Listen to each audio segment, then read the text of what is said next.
Oof. This report is so boring. Numbers, accounts and statistics. I hate it. I'm an artist. When I was younger, I used to write short stories, novels, poems, and I was good at it. What has happened to my inspiration? What am I doing here? A publishing house. That's where I would like to work. Okay, Victoria, stop dreaming. Let's get back to the report. The boss wants it on his desk at 5 this afternoon. Oh, isn't there anything more interesting to do? Like listening to some good music.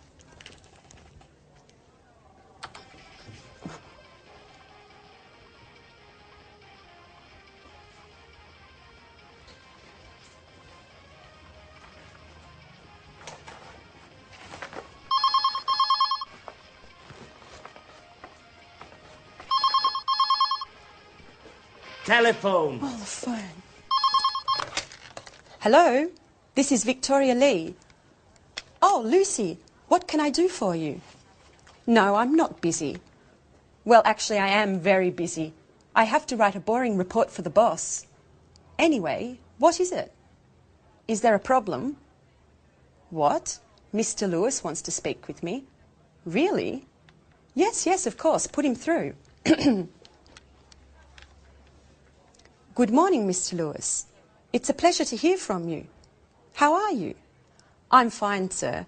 What can I do for you? Yes, I know the product. It's very interesting, innovative, and the marketing department thinks it has a lot of potential for the international market. What? Me? Really? Thank you, sir. Yes, yes, immediately.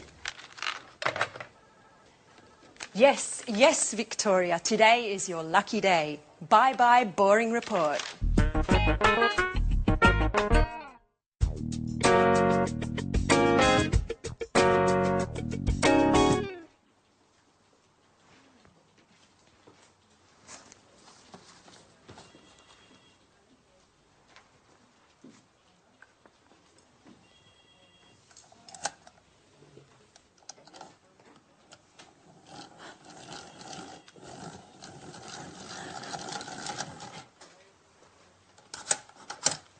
So, you are Anne Baxter.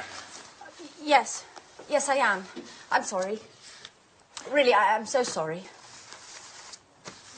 Nice to meet you. I'm Mr. Stevens. How do you do? I'm so sorry, Mr. Stevens. Anne, please, sit down. It's all right. How are you today? I'm a little nervous. And this isn't a good start. That's all right. Well, Anne, where are you from? I'm English. I'm from Oxford. Great. A true Brit. Can you speak any other languages? French, German, Spanish? I can speak French, a little Spanish, and a few words of Italian. My sister is in Rome studying history of art at university. Okay. Very interesting. And can you use a computer? The internet? I'm not a genius with the computer, but I can use one. Great, Anne. I have your CV here, and I see you already work here. What do you do exactly? I do this and that. I usually work from home. I have an office in my room with a big desk and 2 chairs. And Fine. That's fine. And do you live alone? No, I share a flat with my Australian friend Alice. And there's a new flatmate now. His name is Jack. He's from New York. He's very nice. That's fine. Great, Anne. You're very well prepared. You have a good education, and you're very precise. You're just the person for this internship. Oh, thank you, Mr. Stevens. Thank you so much for this opportunity.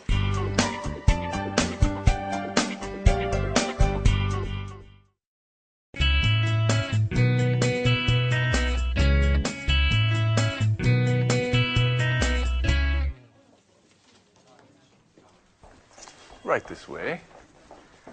Anne, This is Gary. And this is Rachel. Hello. Hi. Pleased to meet you. Rachel is a very important team member at our publishing house. She knows everything about the company. Thanks. She was our first employee in 1985. 1985. And she can answer any questions you may have. Okay, Anne, you're in good hands. Have a productive day. Oh, all right, Anne. Are you ready? Well, Mr. Stevens founded this publishing house in 1985. Oh, just a moment.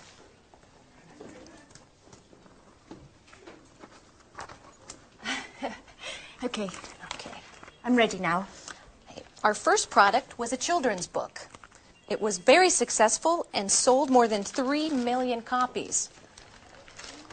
We had 20 different translations. Over time, the company changed and diversified, and we have now fiction, cookbooks, and tourist guides. Cookbooks and... I'm sorry, I didn't catch that. Tourist guides. We also have an encyclopedia of history and one of art history. Sometimes we publish economic texts, and our catalog, with over 10,000 titles, makes us one of the most important publishers in the country. 10,000. We also employ more than 150 people. Is everything clear? Yes, I think so. Okay. As you know, this is Gary. He works in the advertising office, where he develops new client contacts and keeps in touch with our authors. Pleasure to meet you, Anne. It's so nice to have such lovely colleagues in this company. Fine, Anne. Okay. Let's move from theory to action. Okay. This is your desk. Here's your computer. Mm-hmm. You know how to use one, don't you? Yes. As I told Mr. Stevens, I'm not... Okay. No need to waste time. Okay. Over there is the fax and the photocopier. Okay. There's a coffee machine in the hall over there. Mm-hmm. But please, few breaks and keep them short. Do you understand? Yes. Excellent, Anne. Get to it.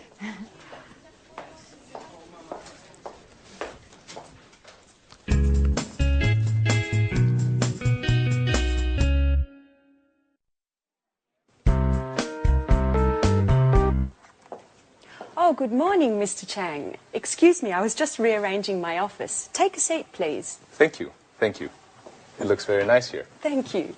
Well, before we begin to talk about our new product, I would like to give you some information about our company. Speedmaster Spectre is a multinational company which specializes in well-designed, high-tech sporting goods. Founded in Los Angeles in 1995, we now have 15 branches worldwide. That's very interesting, Mrs. Lee. How much is your company's revenue? Over the past few years, Speedmaster Spectre's revenue has grown impressively. Today we have a turnover of more than 60 million euros of revenue. Our revenues abroad amount to more than 50% of that total. Very impressive. And what are your target markets? We have product lines for men, women and children with gear covering head to toe. Our brand is synonymous with reliability. Speedmaster Spectre is trusted around the world and we are considered one of the leaders in our sector. Great. So, what can you tell me about this new product? This is a revolutionary new tennis shoe. It's extremely durable thanks to our high-quality materials. We're interested in the Southeast Asian market. We believe that these shoes are the right product for that market. And where are they manufactured? Right, that's our strength. We have factories that meet all work standards and regulations in the countries we would like to target. And what is your role, Mrs. Lee? In the past, I was responsible for the Southern European market. Just last week, I took on a new role to test and distribute our products into the Chinese market. It's a very challenging position. That could deliver positive results.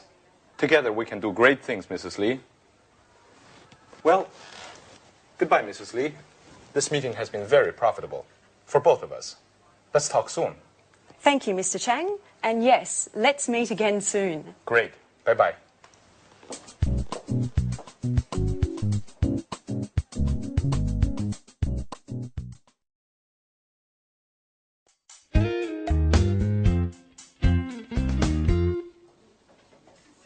Good morning.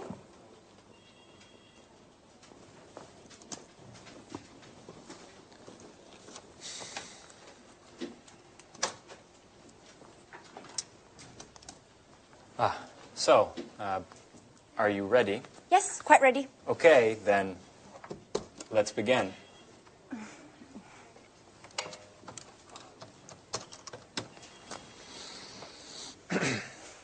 Hello, my name is Gary Reynolds from Pilgrim Publishing. May I speak to Mr. Jones? Mrs. Jones, how are you? And how is that wonderful apple pie of yours? I'm fine, thanks. Certainly, I'll hold.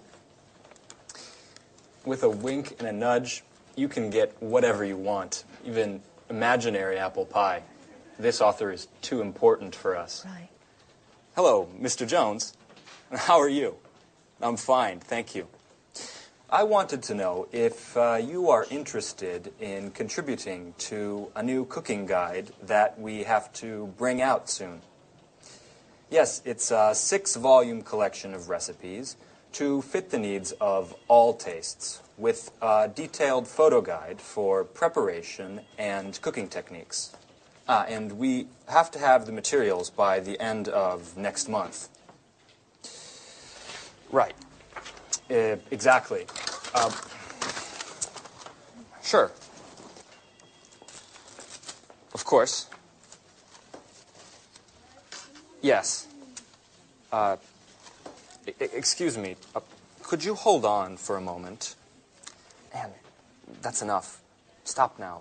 I can't concentrate. Oh, sorry, Gary. Sorry. Yes. As I said earlier, if you accept, I can send you a copy of the contract that you should sign and return. No, I'm sorry. We can't wait until next Tuesday. Well, I'll have to check with my boss. I need to ask Mr. Stevens if we can organize a meeting for next week.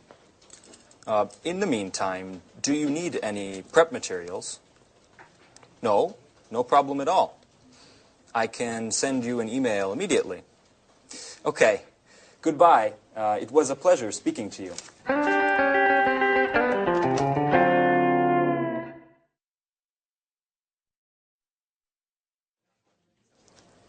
Do you always have to take notes? Yes, I do. I have to learn as much as I can, and there's so much to learn. I study my notes every evening. What a model colleague. You're so serious, so diligent, and an absolute nut about cleaning. Truly an asset to this company. You're making fun of me. No, of course not. It's such a shame. Such beautiful eyes shouldn't only read all the time. Come on, Gary, stop it. Let's get back to work. Okay. I mustn't pay you any compliments then. So, Ms. Baxter, can you give me the notes from my conversation with Mr. Jones? Okay. So, you said to Mr. Jones that... Oh, I have to start from the beginning, right? Anne, calm down. It's not an exam. I know what we should do. You should try a telephone call. Me? Oh, no. No, I'm not ready yet. Sure you are. It's not that difficult. Okay. Here, Who do we have to call next? try to call Mr. Clifford. All right.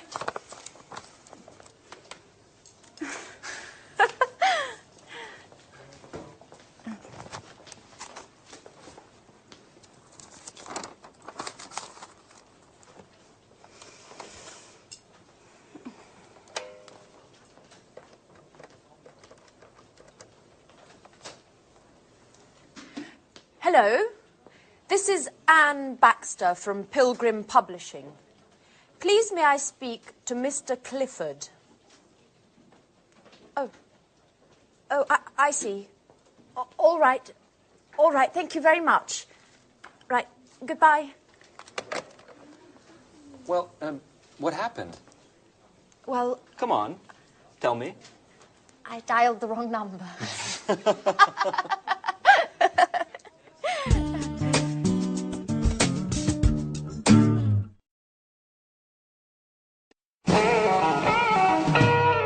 So, Mr. Stevens, may I begin to explain our typographic services? Just a moment, Mr. Richardson.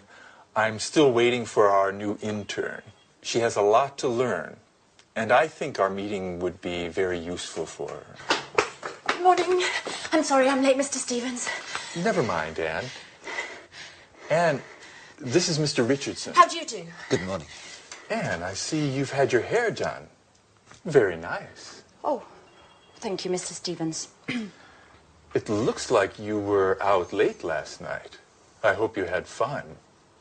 Were you at a party or perhaps a club? Oh, no. I was at home. Actually, it was quite a difficult night. Anyway, I don't want to bore you with my personal problems. Right. So, Mr. Richardson, tell us about your typographical services. Founded by Charles Emerson, Montex has been active in the typographic market since 1985. From the beginning, we have been known for our innovation and high-quality products. Mr. Emerson's children, John and Lucy, have continued the tradition by improving and enlarging the family business.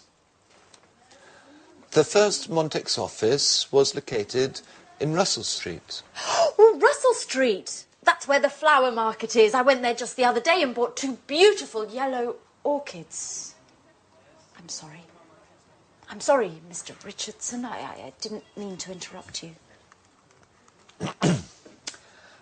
As I was saying, over the years and following changes in the market, our company has diversified and extended its line of products. We've purchased the latest technology, offering our customers the best package available on the market today. In 2000, we moved to a larger office space in order to improve production. Our new headquarters are located in Rodney Road, and we have approximately 55,000 square meters at our disposal. Well, that's a huge space. Yes, that's right. It's very big.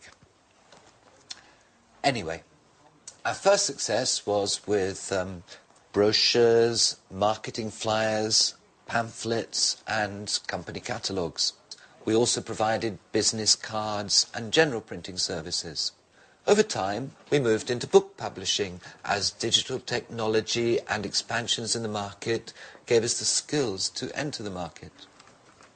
Currently, we're equipped to provide highest quality publishing at an extremely competitive price. Our current capacity is more than 100 million pages per year.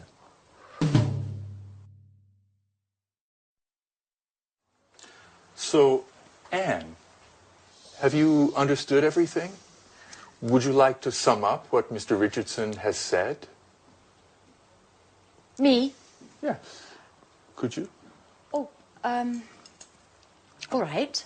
I'll try.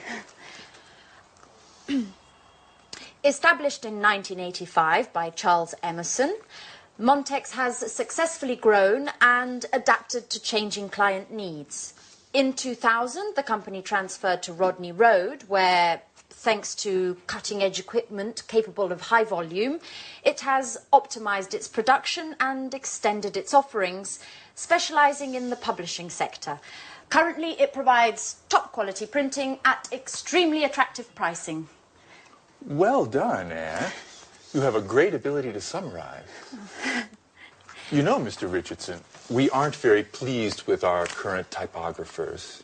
They don't meet deadlines. Professionalism, efficiency, and punctuality are the keys to our success. Do you know, that in just a few years, the number of Montex clients has grown by 100%. And what sort of printing do you principally use? Digital printing and offset printing in the case of high-density needs. What? Offset printing? Young lady, you work for a publishing house and you don't know what offset printing is? No, sir. I'm afraid I don't. Is it important? Anne, offset printing is the classic way in which a graphic project done on a computer is converted to the final printed page. I get it. I get it. Well, it is important. It's extremely important. What an idiot I must seem. I basically told you I have no technological know-how. You know, Mr. Stevens, I am studying the editor's manual that you gave me, but I haven't got to the letter O yet.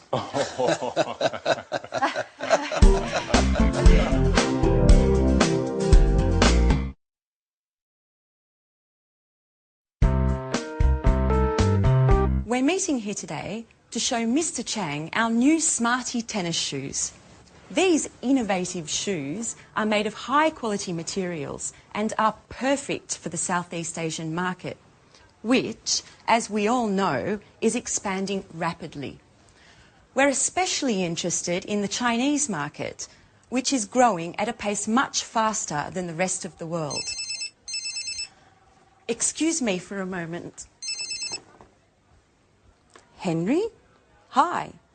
I'm sorry, but I'm in a meeting right now. Let's talk later, okay? All right, tell me, but hurry up. No, Henry, I never told John he could watch TV all day. He must have misunderstood.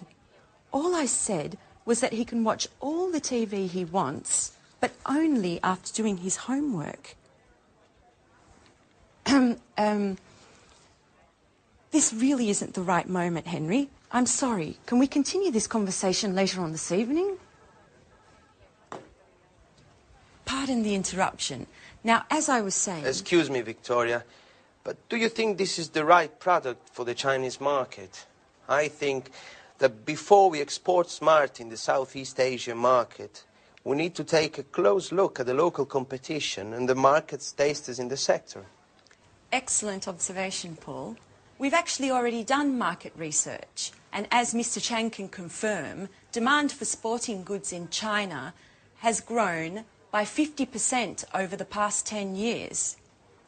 Far Eastern consumers are increasingly interested in the latest fashion. They have become the most demanding consumers of fashion and quality in the world. Isn't that right, Mr. Chang? Oh, yes. Your fashions have reached our shores. Fashion is law, especially for young consumers. In fact, purchases are driven more by trends than by the actual products. And what about the competition, Victoria? It's a well-known fact that labor costs are lower in China, and the shoes produced in China are much more cost-competitive than in Europe. Right again, Paul. However, our shoes are manufactured with high-quality materials that target an upper-level segment of the market. This market segment is quite happy to spend more on products that are well-equipped, last longer, and are of a higher quality. Do you have any data on how Smarty sales are going in Europe and in the States? Yes. Our marketing department sent me the latest report just this morning, and I'm happy to say it's very encouraging. Smarty has become one of our most successful products of the last few years.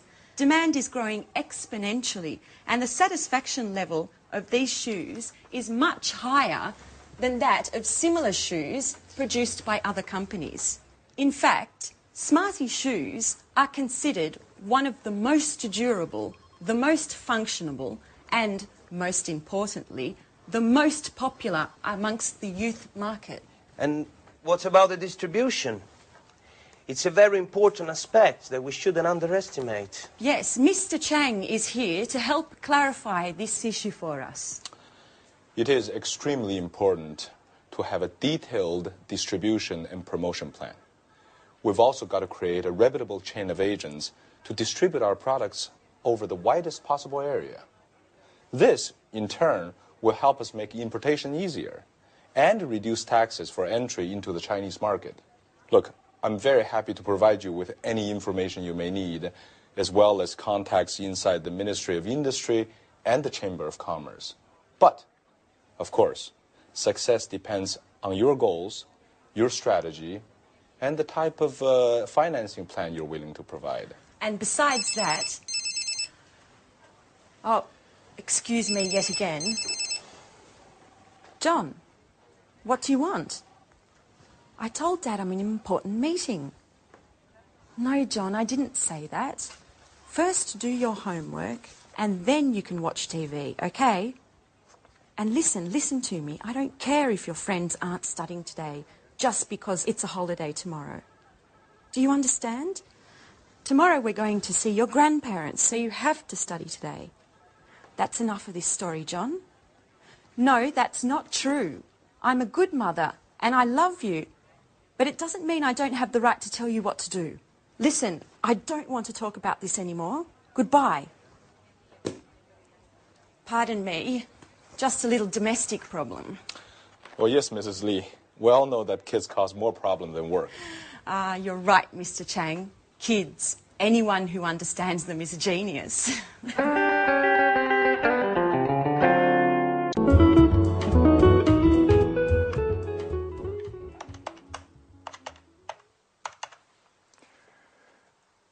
Hello, is this Montex Typography? Good morning, this is Louis Stevens of Pilgrim Publishing. I'd like to speak with Mr. Emerson. Oh, he's in a meeting. I see. Could you put me through to one of his children, to John or Lucy, please? Oh, they are also in a meeting. Fine, then may I speak with Mr. Richardson? You don't mean to say that he's also in a meeting? Yes, I see. Is there anyone that I could speak with to find out if our order has already gone to press? I'd also like some information about deliveries. Yes, I see. They're all in meetings. Could you take a message for Mr. Emerson? Ask him to call me as soon as possible, ASAP. I'll be in my office until 4. Thank you. Goodbye. Well, they certainly do like meetings at Montex, don't they?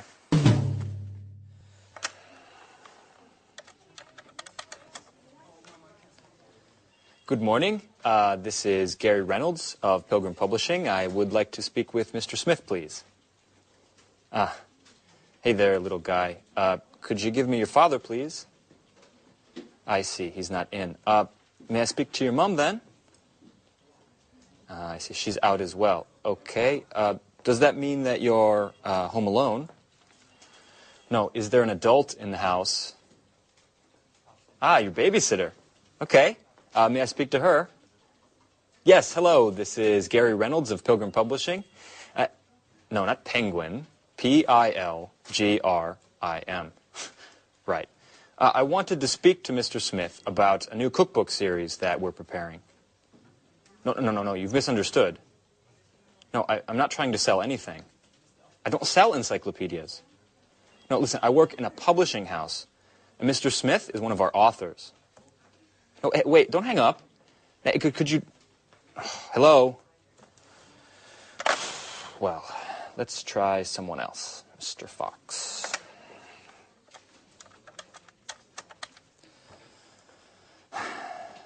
Good morning. This is Gary Reynolds of Pilgrim Publishing. Answering machine. Great. Yes, good morning. This is a message for Mr. Fox. I'm Gary Reynolds of Pilgrim Publishing, and I was interested in finding out if you would like to participate in a new cookbook series that we are publishing soon. You can contact me at your earliest convenience, and you can reach me at the number 786-8776. Okay, thank you. Goodbye. Well, seems like today is just not my lucky day. Oh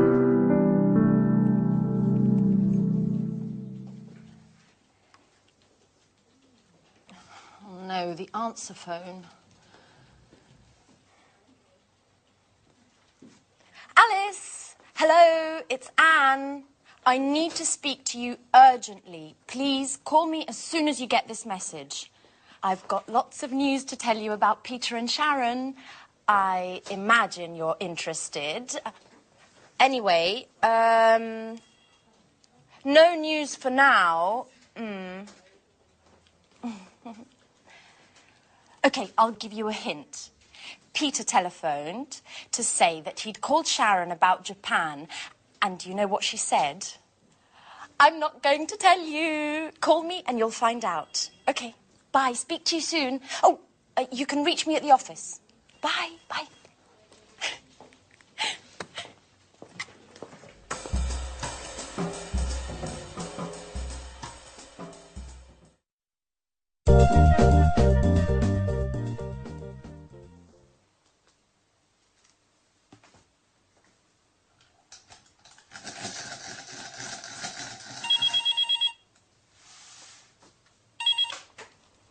Pilgrim Publishing, good morning.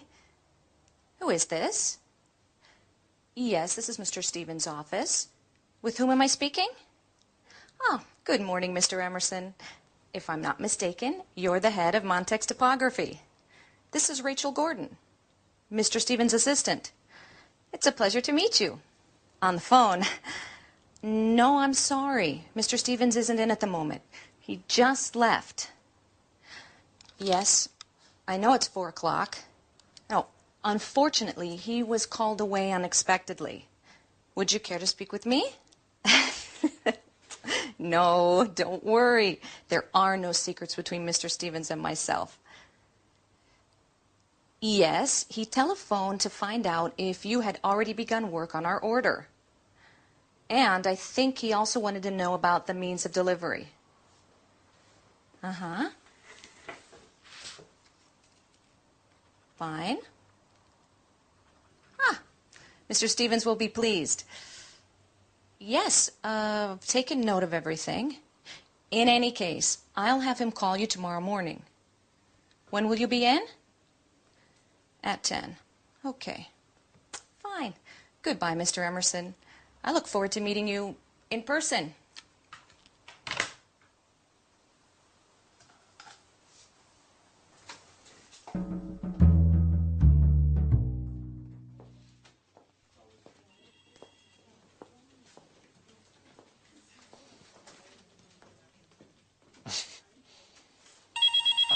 It's Fran. Hello? No, I'm sorry. She's not here right now. Who's this? Alice. This is Gary. Right, the Joker. Which, by the way, was Anne's idea. No, I didn't want to go along, but she insisted. No, I don't know where she's gone. Perhaps to make some photocopies. Would you like to leave a message? Uh-huh. Okay, I'll tell her to ring you as soon as she returns. Are you at home? No, your cell phone. Okay. All right, bye. Oh, hey, Alice. You seem like a really nice girl, even if we don't know each other. May I ask you something? No, it's just that, well, would you like to have dinner with me tonight? But please, don't say anything to Anne. She might get angry. No, I know you two are such good friends. You live together. Okay, don't get worked up. Listen, I was just joking. All right, bye, Alice. No, bye. What a hothead. You really can't say anything to her. Such a pity. I would have liked to take her out. She is very nice.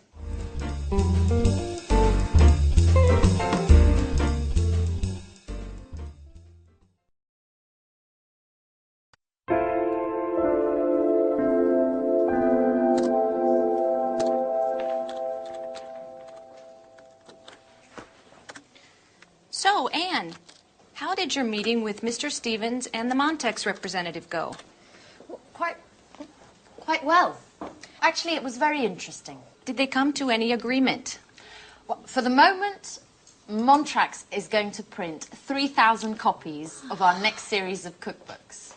Mr. Stevens wants to give them a trial run and see how they work. If they meet their deadlines and price competitively, he'll sign on for larger deals in the future. Well, we're hoping to optimize our work and drive down costs a little. And the publishing market is in a deep crisis. Readership is dropping rapidly, which is driving down sales. At the same time, production costs are increasing because of foreign rights acquisition as well as distribution costs. As a matter of fact, I haven't bought many books recently. Tell me, Rachel, does this crisis also affect us here at Pilgrim? Certainly. The negative trends of the market are felt throughout the sector, beginning with those who work in it. In any case, I'm optimistic, and I'm sure this is just a passing crisis, and that the publishing sector will soon recover. That's probably what Gary wanted to talk to me about this morning. I saw him, and he said that he had something very important to tell me. Uh-huh. What? Why are you making that face? No, it's nothing, Anne. It's just that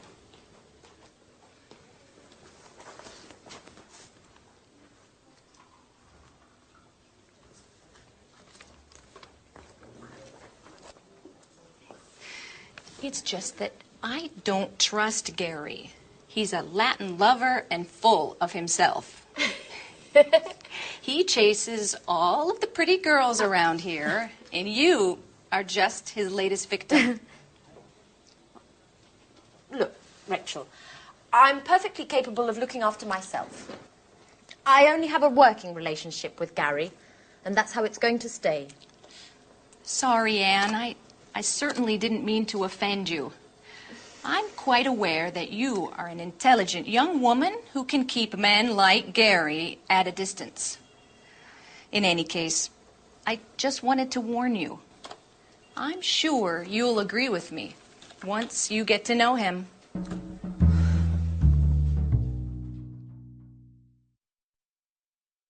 Yes, to be honest, I am a bit worried. Profits are down 8% over the last few months. And just yesterday, I read an article in Media World that confirmed my suspicions. Forecasts for the publishing market are quite pessimistic. And the general feeling is that things are going to continue to go downhill based on current trends. The next 5 years could see a further drop of 20%.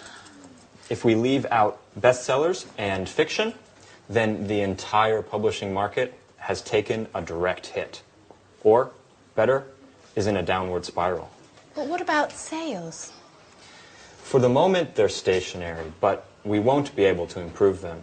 In fact, we'll have to stop publication of our encyclopedias of history and art history, with awful consequences for those working on these projects.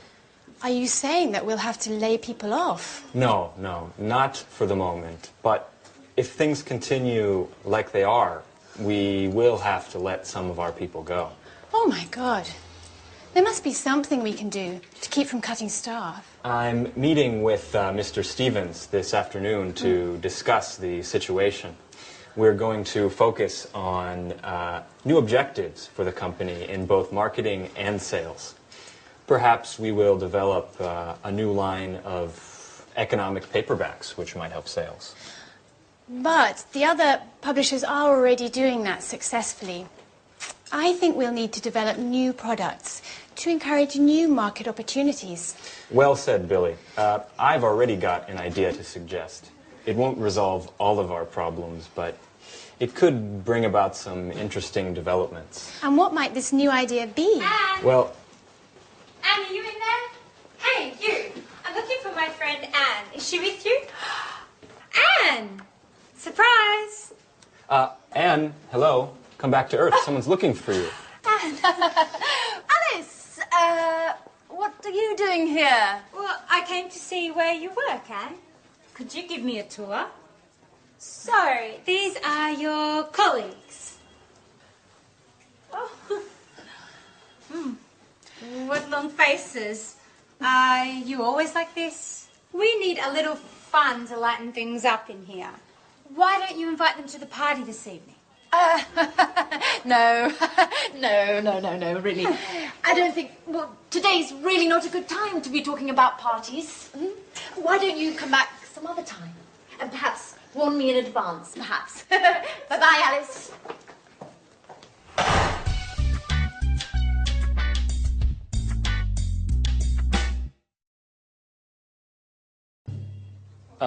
Right.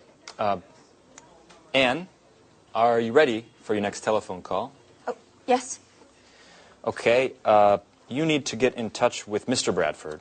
He's a great author who has worked with us for years. He's quite friendly, and he's quite a wizard at the stove. He opened a restaurant a few years ago, but he sold it to move on to writing cookbooks. He knows 1,000 tricks in the kitchen, and he can make anything taste great, even tomato soup. Oh, come on, stop it, Gary. I've only had half a sandwich today, and hearing about tasty treats is driving me crazy.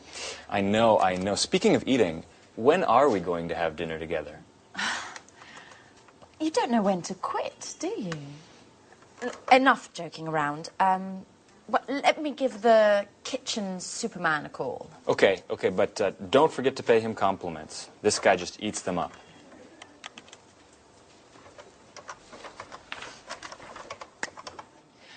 Hello, good morning. This is Anne Baxter from Pilgrim Publishing. Please may I speak to Mr. Bradford? Oh, Mrs. Bradford, hello. I've heard a lot about your husband. He's quite the chef, isn't he?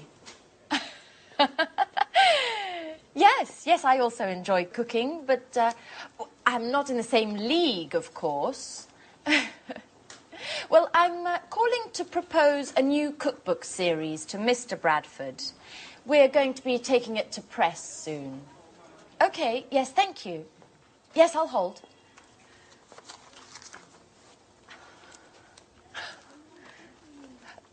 Good morning, Mr. Bradford. Hello, this is Anne Baxter from Pilgrim Publishing. First of all, congratulations. You're a legend around here.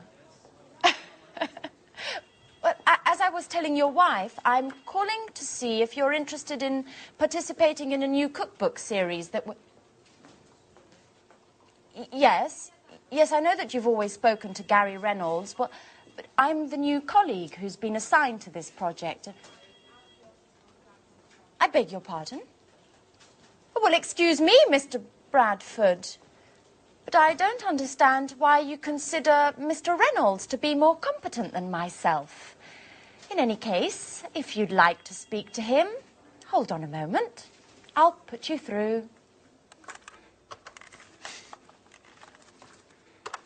Hey, Mark. How are you? Yeah, I think you upset Anne, our new intern. Oh, she's a fantastic colleague, diligent and hardworking. Yeah, let's set up a meeting so you can meet her. You'll be very impressed.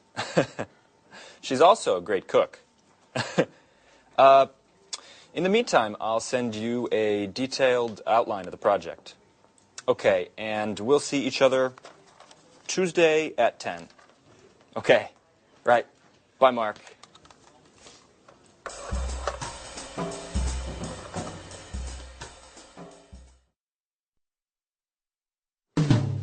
Well, what a pleasant person he is. Oh, come on, Anne. Don't let him get to you. Mr. Bradford is just a little shy with those he doesn't know. But you'll see. He's quite a lot of fun once you've met him.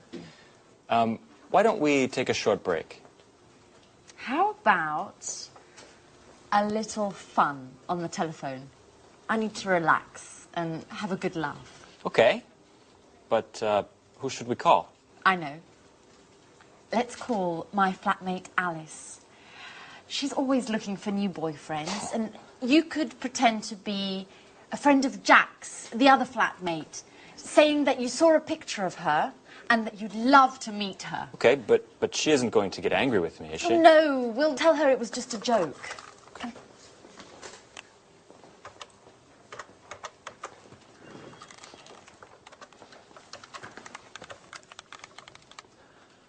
Hello? Is that Alice? This is Gary. And I'm calling because, Well, I'm a little shy. and I'm a friend of Jack's, and yesterday he showed me a picture of you. And, well, I think you're pretty cute. Hello? Could you speak up? The line is terrible. Yes, I'm also having problems. This line must be congested. My name is Gary, and I'd like to get to know you a little better. What? Who are you? I'm a friend of Jack's, and yesterday I saw A picture of you. How could that be? What picture? Don't raise your voice with me. Me, Alice. In the picture, there were 3 people. One was Jack, one was an ugly girl, and then a very beautiful lady. And Jack told me it was you. hold on, while I put you through to a friend of mine who doesn't agree with me about the ugly girl. Hello? Who's speaking? This is Alice, and I urgently need to speak with the other guy. I think his name is Gary. I'm afraid I can't hear you. Could you speak up? I said I urgently need to speak with Gary. Oh, I'm afraid Gary's very busy at the moment. If you'd like an appointment, I can fit you in the beginning of next month. What? You are joking, aren't you? I told you I need to speak with him immediately. Alice! It's Anne. It's a joke. And you fell for it completely. Anne, you scared the hell out of me. What a stupid joke. Okay, maybe it was a stupid joke, but you bought it hook, line and sinker.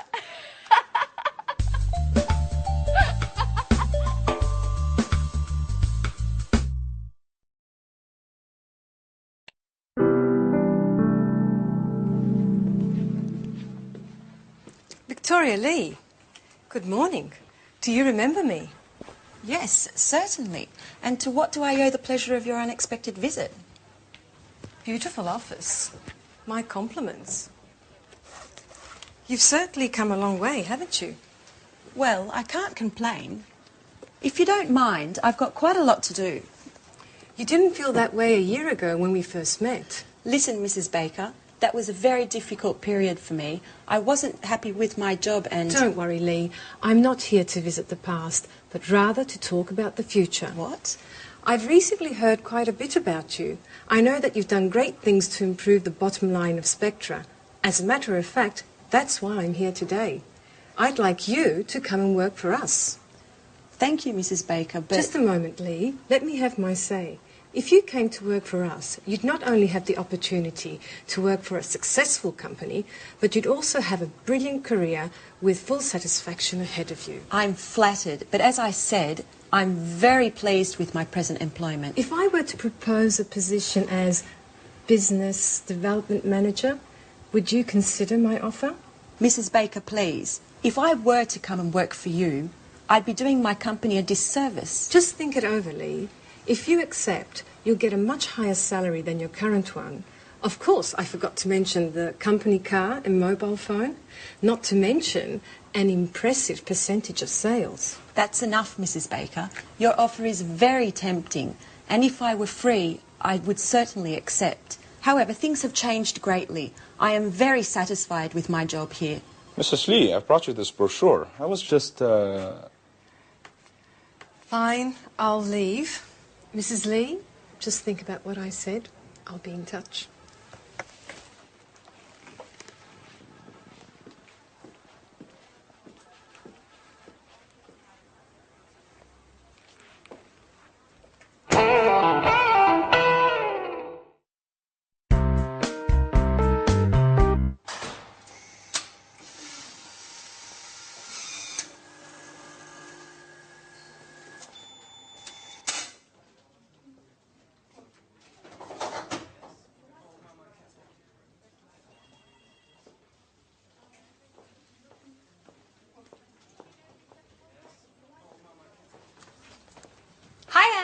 Have you got a moment?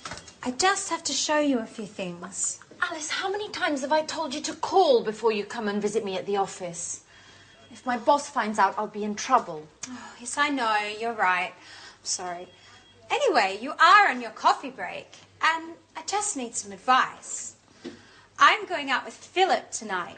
You know, the handsome guy I met at the library last week. Oh. I told you about him, didn't I? I don't know, Alice. I've lost count. Every week there's a different guy. And what's so important about him that you couldn't wait to see me? What if I wear this tonight? It's nice. Red suits you. Really? But if I wear this, I'll have to find the right black shawl. By the way, can you lend me the one you bought last Saturday? Alice, it's brand new. I haven't even worn it yet. Come on, Anne. I told you that this date is really important to me. Okay. What if I wore this one? That's pretty too. Yes, but if I wear this one, it would go better with your blue hat. Could you lend it to me? Oh. Please, Anne. Oh, Alice, no, not that one. It was a present from my sister.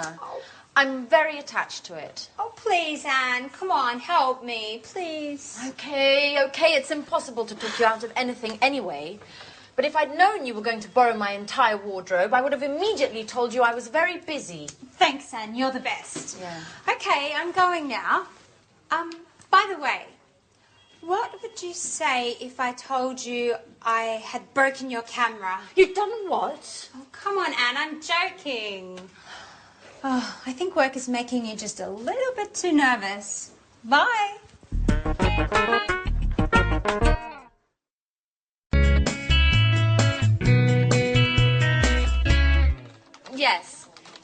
Yes, Mr. Jones. The collection is divided into thematic volumes. Your volume will be the first, dealing with starters. That's right. Yes, recipes should be written clearly and precisely. Well, I'm not sure I agree with you there. Ingredients should be written separately, directly under the title of each dish. Okay, I'll expect your first instalment next week then. All right, goodbye, Mr. Jones. Goodbye.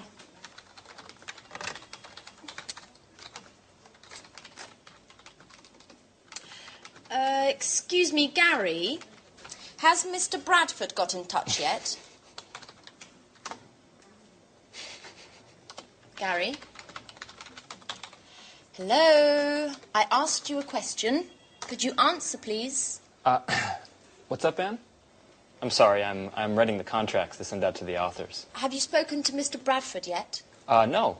Could you give him a call? I'm really very busy at the moment. Okay. Could you at least tell me where you are with him? Has he sent us the materials? Gary? Hello, Gary? What? Please, can you tell me what is so entertaining about drawing up contracts? Why? Because you're glued to your computer and you keep laughing like a fool. I'm just in a good mood today. Come on, Gary. I'm not stupid. What are you doing? Okay, you've caught me out. I'm chatting. It's great fun. Would you like to give it a try? No, thank you very much. And you shouldn't be chatting at work anyway. Mr. Stevens might notice. Now, why would he? If he walks in the door, I'll just close the window and continue typing up the contracts. Anne, relax. Let's chat a bit together. No, I'm afraid I can't. Somebody needs to work around here.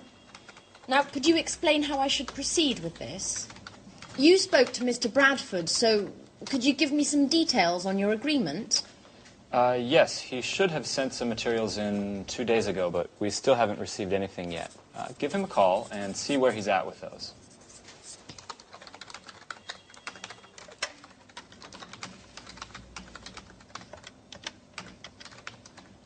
Hello, Mr. Bradford. This is Anne Baxter from Pilgrim Publishing. Hello. We are still waiting for the materials you should have sent us 2 days ago. I just wanted to know if you were having problems. Well, what does the index have to do with it? I'm afraid I don't understand. No, it's just I wasn't aware that... No, I don't think... What, could you just hold on a second? Hey, Mark, this is Gary. No, don't worry. Everything's just fine. Anne just didn't know. Have you finished the index, then? Okay, great. We'll expect your email, then. Okay. Bye, Mark. I hate you, Gary. If you spent a little time filling me in instead of chatting on your computer, I might just know what's going on around here. What? Ooh!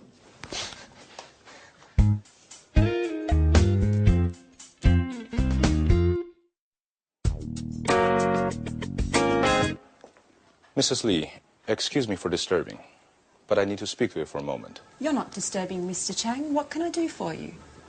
Perhaps it's none of my business, but considering the importance of the deal for you and your company, I want to be absolutely sure that everything goes smoothly and that no ugly surprises are around the corner. I don't understand, Mr. Chang. What are you getting at? You see, Victoria, I value you highly and trust in you, but I don't like people going behind my back. What are you insinuating, Mr. Chang? Victoria, I know very well the woman who visited you in your office yesterday, Mrs. Baker, Human Resources Director for Play, the world's largest sporting goods chain. And? Mrs. Baker is well known as a headhunter. You know, those personnel managers who rob other companies of their own talents to employ for their own companies.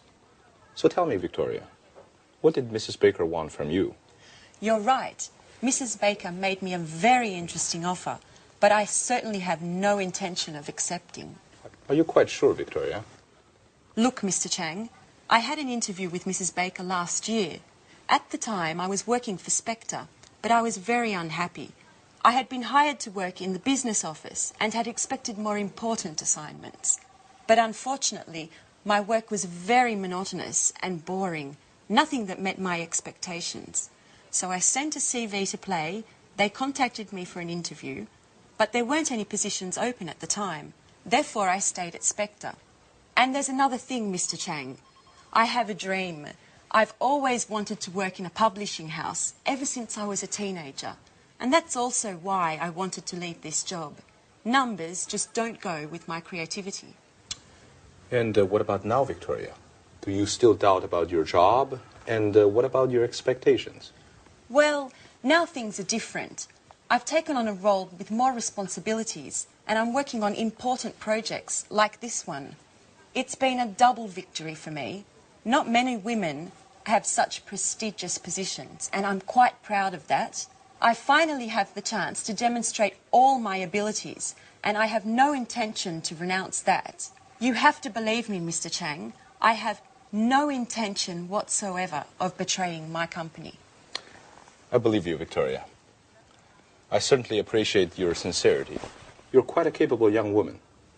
And I'm certainly very pleased to have solved this little misunderstanding.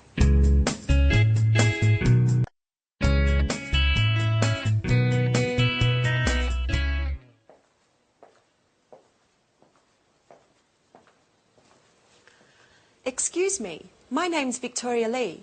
Today's my first day at work, and I'd like to know... Great. Great way to start. Where is everybody? Mr. Stevens told me I was going to meet my new colleagues, and they were going to explain everything. Wonder if I've come to the wrong department. Ah, you must be the new arrival. Pleasure to meet you. I'm Rachel. The pleasure's all mine. My name's Victoria Lee. Mr. Stevens asked me to show you the office and explain everything. So, over there is the fax and the photocopier. This is your desk and computer. What else? Oh, yes, you'll find a coffee machine down the hall. But please, remember... Few breaks, and please keep them short. This gentleman is Gary Reynolds, head of marketing. How do you do? I'm Victoria. Mr. Stevens tells me that we're going to be working closely together. I must say, it's quite a pleasure to spend so much time with such a lovely young lady. Happily married woman. Married with a son, as a matter of fact. Well done, Victoria. Let him know who's who. Gary's the kind of guy who can't control himself with attractive women. Thank you for the compliment, Rachel. Let's get down to work. Here's an analysis of last year's investments. As you can see, we've consistently improved our bottom line in all sectors, even if, as far as I'm concerned, we need to move more aggressively into the market. What exactly do you mean? Well, improve our e-commerce play, for example. Let's imagine for a moment that Pilgrim were to develop an advanced online catalog that would allow users to purchase directly online. Don't you think that this way we could dramatically cut our distribution costs? Certainly. But what does Mr. Stevens think? Well, he's a bit old school in his way of thinking. According to his worldview, we should focus on sales through more traditional channels. I, on the other hand, would be thrilled if you saw things more along my lines. Why don't we develop a realistic marketing strategy that includes possible e-commerce earnings? Perhaps we could convince him together. I'm afraid I can't at the moment, Gary. I've got to focus on the bookkeeping to begin with. Listen, why don't we have a little dinner together tonight and then continue working at my house? I'm married, remember, Gary?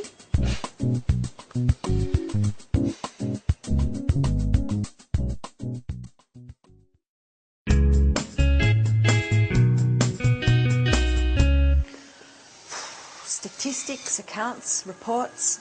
Not much has changed from Spectre. And I was hoping for a more creative position. See you later. Oh, hello. You must be the new hire. I'm Anne Baxter. I'm Victoria Lee. I recognise your name. Have we met before? I don't think so. Or perhaps we met at the Red Lion pub. I often go there with my friends. No, it doesn't sound familiar. Actually, I have a son, so I don't get out much. But still, I've heard your name before. Just a moment, now I remember. We met on the telephone when I was still working at Spectre. We both had that problem with our courier, Fast. Oh, yes. Oh, yes, I remember now. You were having problems with a shipment to China. Gosh, what a coincidence. Well, who would have ever thought we would end up working together? So, how are things going? Well, it's still too early to say. Today's my first day at work. Oh, well, I presume you've already met Gary. Yes, earlier. We're working on a project together. And I bet he's already invited you out to dinner. Yes, as a matter of fact. And he's probably told you that he loves working with charming young girls such as yourself. Yes, and how do you know? He always uses the same line. He did the same with me. How original. Well, I'm pleased that you've joined us here, and, well, I hope we'll become great friends. Yes, well, I'm sure we will. You're very nice. And who knows, maybe that telephone call was destiny.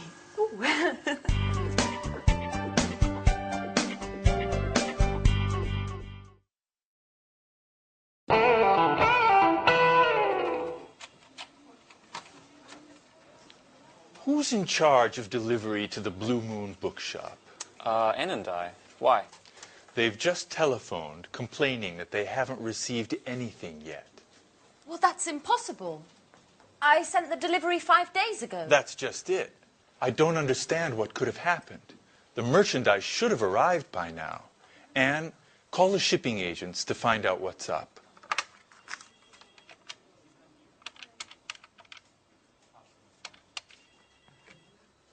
Hello, am I speaking to Fast Shipping? This is Anne Baxter from Pilgrim Publishing. I'd like to follow up on the merchandise we sent 5 days ago. Sorry? What? That's impossible. There must be some mistake. You can't have delivered it. Our client has just telephoned saying that they haven't received anything yet. Okay.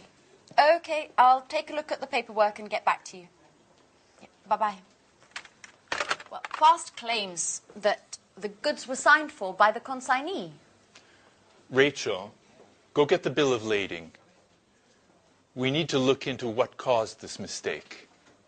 Gary, are you sure you provided the exact address? Certainly, I still remember it. It's 35 Lafayette Avenue, Orange.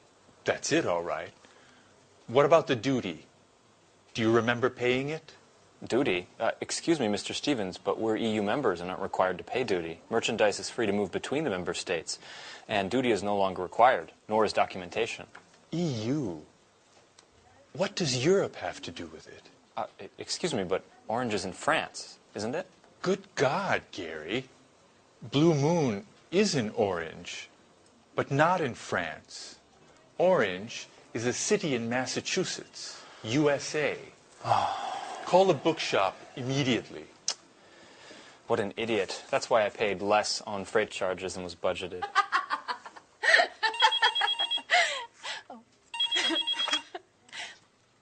Hello, Pilgrim Publishing. This is Anne Baxter. How may I help you? Hello, this is Victoria Lee. I'm calling in regards to the shipment. I was wondering if you had any news yet. Yes, Actually, I was just about to call you. unfortunately, there's been a misunderstanding.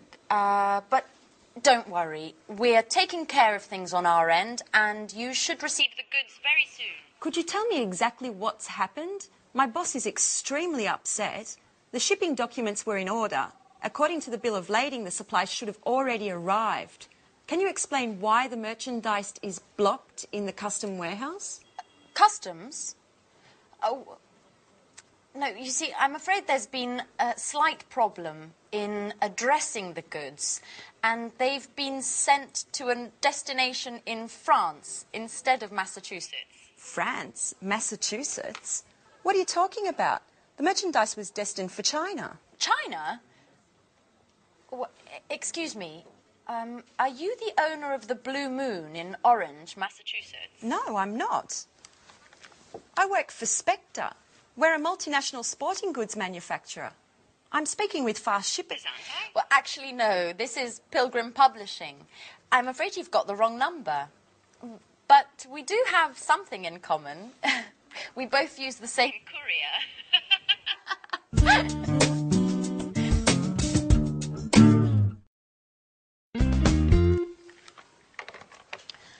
Life is funny. I dial a wrong number, and who do I call? A publishing house. Maybe it's fate. Nice young woman as well. What was her name? Anne Baxter, that's right. We use the same couriers and are both having problems with deliveries. What a strange coincidence. Mrs. Lee, have you spoken with Fast Shippers yet?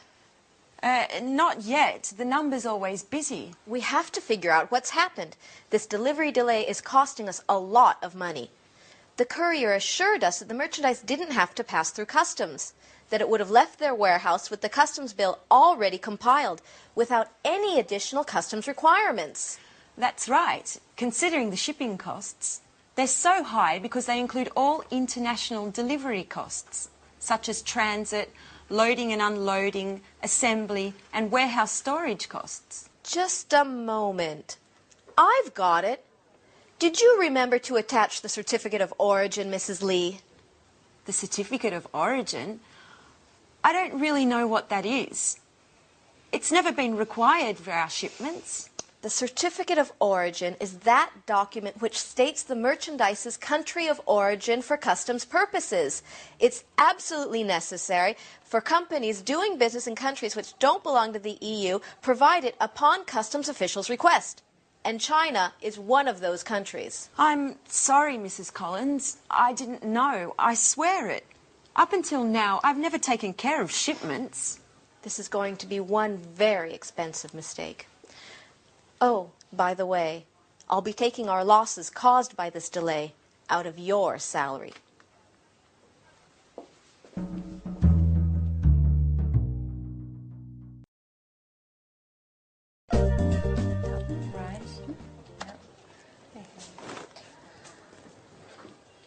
Welcome back, Gary. How was the International Book Fair in Frankfurt? Great. I cultivated a number of interesting contacts that could lead to great opportunities. I also participated in a very important conference on the current state of affairs in the international book market. Oh, do tell, Gary. Yes, okay, but just a brief summary because I've really got to get going. Mr. Stevens wants a report on the trade fair ASAP, and I've been away for 3 days, so I've got a ton of work to catch up on. In any case, a number of the top company representatives from the largest international publishing houses participated. The most interesting presentation was surely that of John Schumann, one of the top experts in the publishing sector. And what did he have to say? Excuse me, just a moment. It's one of my contacts from Frankfurt. As I was saying, John Schumann, using the most current data as his starting point, he determined that the publishing market is growing slowly and that the number of readers is stagnant. It's the readers who already buy books and who want to increase the size of their libraries who are responsible for sales. To cut a long story short, the current crisis has been around for a while. Unfortunately, yes. Just the other day, a friend of mine from Amsterdam in the publishing trade was telling me that his company has had to let 15 people go since the beginning of the year. You're kidding. Does that mean that we could become redundant? No, Rachel, I just finished telling you that the trade fair was a huge success. We've just got to look at these things over the long term. It's the latest technologies that will offer the most success in this market. What do you mean? I'm talking about digital editing. We are on the cusp of a revolution in publishing. In other words, the transition from printed publishing to digital publishing. I'm afraid I don't agree with you, Gary. Internet, email, CD-ROM, DVDs, and all electronic gadgets put together will never substitute the joy of reading a book. I know, Rachel, you are a Luddite, but this is the future. The owner of a multimedia publishing house from Stockholm told me that they were able to greatly lower production, distribution, and warehousing costs, all due to digital publishing. Not only that, but just think of the level of interaction we can achieve with readers via internet. And besides that, just a moment, excuse me. I bet it's one of your important contacts from Frankfurt. Yes, as a matter of fact, it is. Judging from your expression, I'd say that these contacts are mostly female.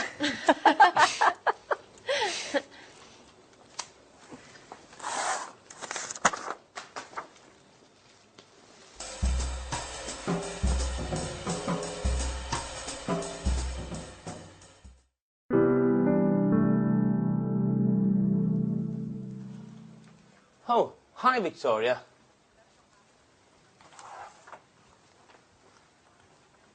Why weren't you at the meeting this morning? Which meeting? The meeting that Mrs. Collins called with all the department heads to come to grips with the situation. And I quote, to discuss the means with which we can improve both production and company efficiencies. No one told me anything. I bet she did that on purpose. My darling boss. She wanted to get back at me for a mistake I made on a shipment. She always keeps me out of the loop on all the important developments and makes me do the work of a secretary. I hate her. Come on, Victoria. Chin up. Things will get better. I'm not sure about that, Paul. Anyway, tell me, what did you discuss at the meeting? Well, you can imagine the tone that Mrs. Collins used. She prefers cold and distant. She urged us all to work even harder to overcome this difficult moment for the company. According to her, we should be working 24/7, 365. Listen to this. She told the warehouse manager to calculate the efficiency of workers more precisely as they go about their tasks, and if necessary, to lengthen their hours. Then she invited Mr. Rover, the personnel director, to evaluate the necessity of any new hiring. She told him that from now on, each and every short-term or long-term plan must first be evaluated and approved by her. I always said she was a dictator. Yeah. And she claims that we should be delighted at her flexibility, and that many corporate heads she knows would just resort with a huge personnel cuts to improve the situation. Oh, what an understanding woman. You bet. Then she added that companies need to meet deadlines. and to work within strict budgets in order to keep clients satisfied and remain competitive in the market. Finally, referring to you, she reminded us all that delays and errors in projects are absolutely unacceptable. What are you doing, Victoria? Are you taking notes? No, I'm writing my letter of resignation.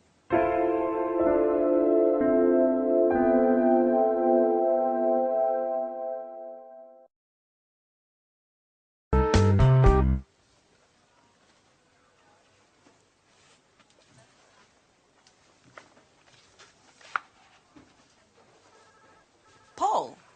Don't tell me this is true. Are you really going to leave? Yes, Paul. I just can't stay here. Since Mrs. Collins has arrived, the work climate has become unbearable. She never misses an opportunity to humiliate me and to assign me the most demeaning tasks. And what are you going to do now? Well, I've got in touch with a number of companies.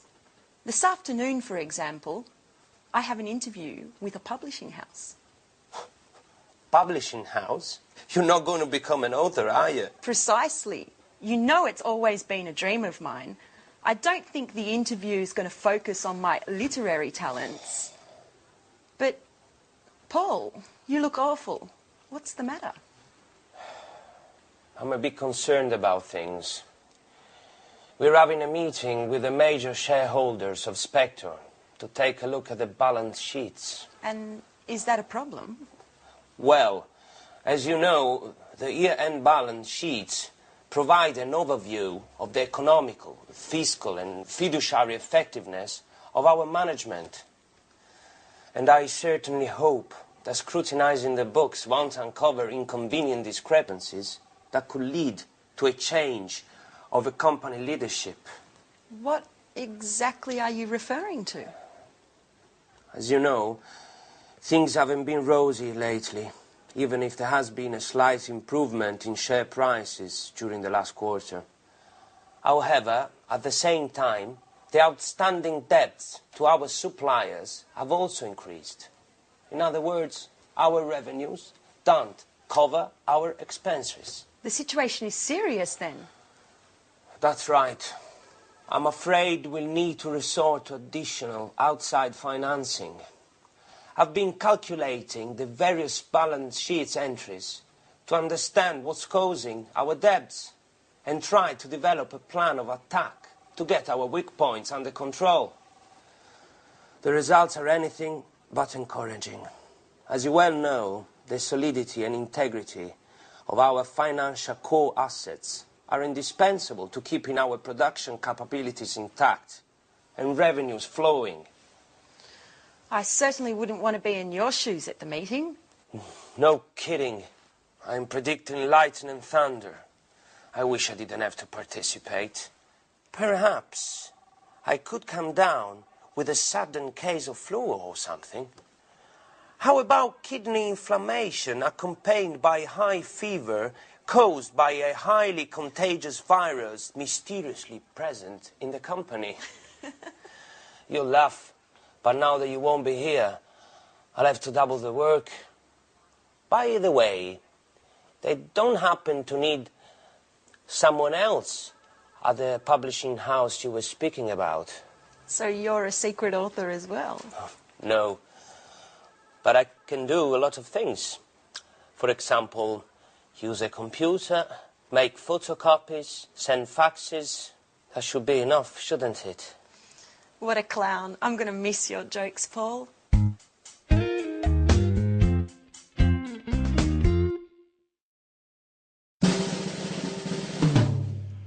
Yes, I see.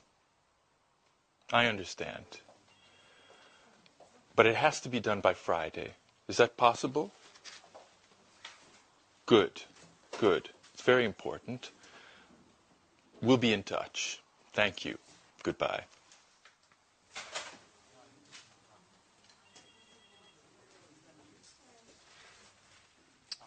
Mrs. Lee, you've got an exceptional CV. Well, thank you, Mr. Stevens. I don't quite understand why you left Spectre.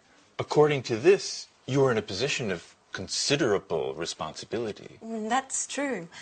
I was very satisfied with my job at the beginning.